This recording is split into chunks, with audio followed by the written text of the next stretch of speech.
air traffic control. You're cleared for takeoff.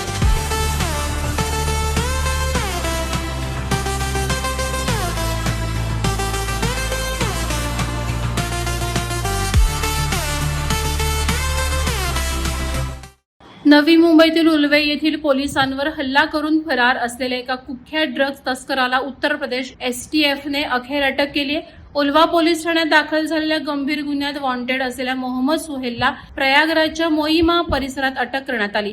एसटीएफने सांगितलं की uvula पोलिसांनी अलीकडेच ड्रग्ज तस्करीबद्दलच्या विश्वसनीय माहितीच्या आधारे एका लपण्याच्या ठिकाणी छापा टाकला होता.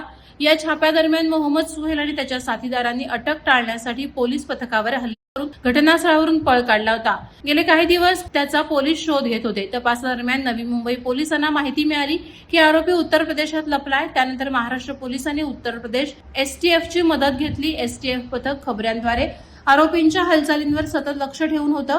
12 फेब्रुवारी रोजी त्यांना माहिती मिळाली की मोहम्मद सुहेल प्रयागराज येथील मोयम्मा शहरात एका ओळखीच्या व्यक्तीला भेटणार आहे. पोलीस निरीक्षक हेमंत भूषण सिंह यांच्या नेतृत्वाखाली एसटीएफ पथकानं या परिसराला घेराव घातला आणि आरोपीला अटक केली. चौकशी दरम्यान आरोपीनं मुंबईतील मानखुर्द परिसरातील रहिवासी असल्याचं तसंच मोठ्या प्रमाणात ड्रग्ज तस्करीच्या नेटवर्कमध्ये सहभागी असल्याचं कबूल केलं. यानंतर ट्रान्झिट रिमांड घेतल्यावर आरोपीला पुढील चौकशीसाठी नवी मुंबई पोलिसांच्या स्वाधीन करण्यात आला आहे. वादळवारा लाईव्हसाठी न्यूज ब्युरो, नवी मुंबई. नवी मुंबई व रायगड जिल्ह्यातील ताज्या बातम्या आणि घडामोडींसाठी सबस्क्राईब करा वादळवारा लाईव्ह चॅनल आणि दाबा बेल आयकॉन.